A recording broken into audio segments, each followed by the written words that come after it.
Hey guys, welcome to my YouTube channel and gagawa tayo ngayon ng Learn Bicol Words. Ang maraming sa Bicol ay dakulon. Halimbawa, dakulon, kakanon sa table. Ang Tagalog nun ay maraming pagkain sa table. Ang masakit sa Bicol ay ang mahirap sa Bicol ay masakit. Halimbawa, mahirap ang pinapagawa sa notebook. Sa Bicol nun ay masakitan ang pinapagibos sa notebook.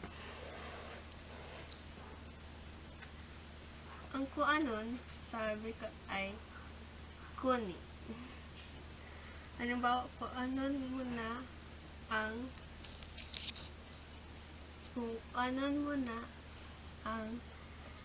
libro sa cabinet.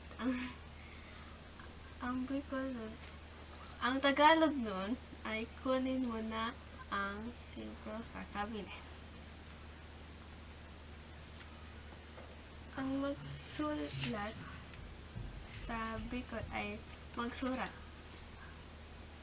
Halimbawa, magsurat ka na. Sa Tagalog nun ay magsulat ka na.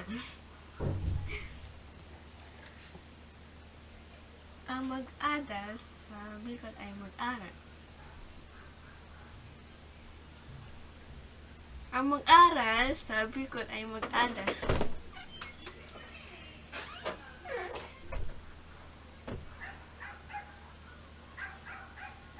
Halimbawa, mag-aral kang mabuti. Ang sabi ko nun ay mag-aral ka maray.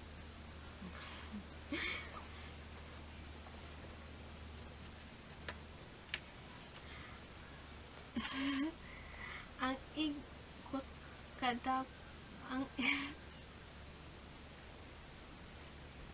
igwa kadapat ng ballpen, sabi ko nun ay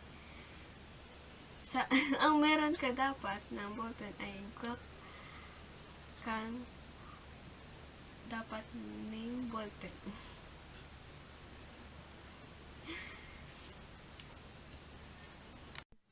And thanks for watching. If you like this video, thumbs up and don't forget to subscribe to my channel. See you guys in my next video. Kamu.